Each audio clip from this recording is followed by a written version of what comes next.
بسم الله الرحمن الرحيم السلام عليكم ورحمة الله وبركاته daawadayaal kula wanaagsan xubinteen waxaynu ku soo qaadanaynaa markab nooca kontiinarada xabaara oo xalay lagu weeraray xeebaha dalka Yemen.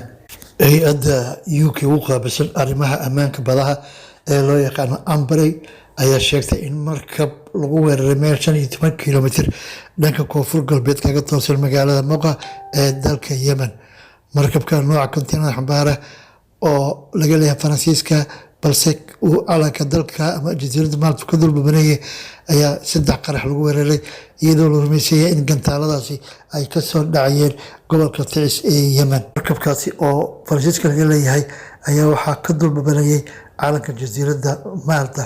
Hay-adda ammaanka badaha UK Ambrey waxay ka gaabsatay inay shaaciyaan magaca markabka ay kooxda Xuutiyiinta ay xalay ku weerareen gacan biyoodka cadmeed ee Baabul Mandab.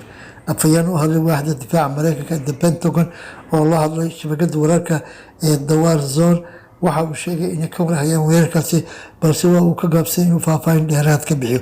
Markabkaasi kontiinar xambaar ee xalay lagu weeraray xeebaha dalka Yemen waxaa la sheegay inuu kusii jeeday dekedda magaalada Al-Iskandariya ee dalka Masar.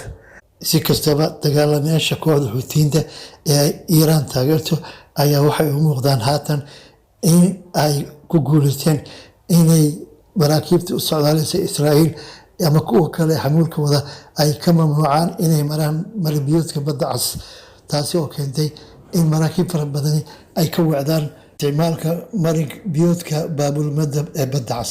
daawadayaal xubintii aan idinku talagalay maanta wanaginta ilaa kulanti dambana waxaan idinkaga tegaynaa. Wassalaamu calaykum waraxmatullaahi wabarakaatuh.